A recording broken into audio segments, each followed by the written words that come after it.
Now, the idea for this workshop sort of emerged amongst the sort of discussions amongst the sort of centre members. And my recollection is that the spark for this came at one of those long benches, long tables in the cafe at the National Archives. And underlying this was that we were sort of chatting about various things, and we realised that there was an interest in tribunals in a number of quarters, but that it was in some ways quite splintered and geographically spread out, and that lots of groups and individuals were interested in a particular aspect. And wouldn't it be really good if we can get everybody together to share their sort of individual experiences so that comparisons can be made, and perhaps also in terms of sort of methodology and sources and that sort of thing. But early on, when we were talking this through, we came to a bit of a crossroads when we realised there was quite a lot of overlap with the wider subject of conscientious objection.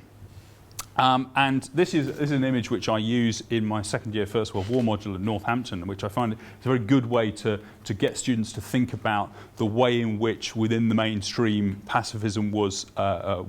presented, and particularly also the sort of the gendered portrayal of the conscientious objectors. But we can talk about that over lunch. But if we sort of put the illustration aside, the sort of the elephant in the room point that we sort of bumped up against when we were sort of planning this was that the point made by Adrian Gregory a number of years back, which is, except in regard to conscientious objectors, the military service tribunals have largely disappeared from the history of the First World War. And when we sort of came up with the idea for this first workshop, what we wanted to do was to have the initial focus to be primarily upon the tribunals.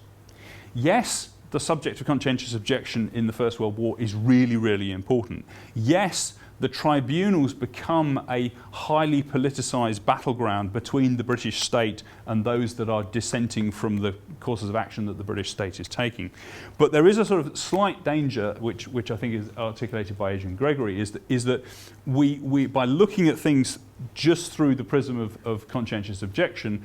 somehow we've sort of lost sight on the sort of wider tribunals. So what we decided we wanted to do was sort of try and run two events. So first of all, we wanted to get upstream of the centenary of the First Military Service Act in January 2016,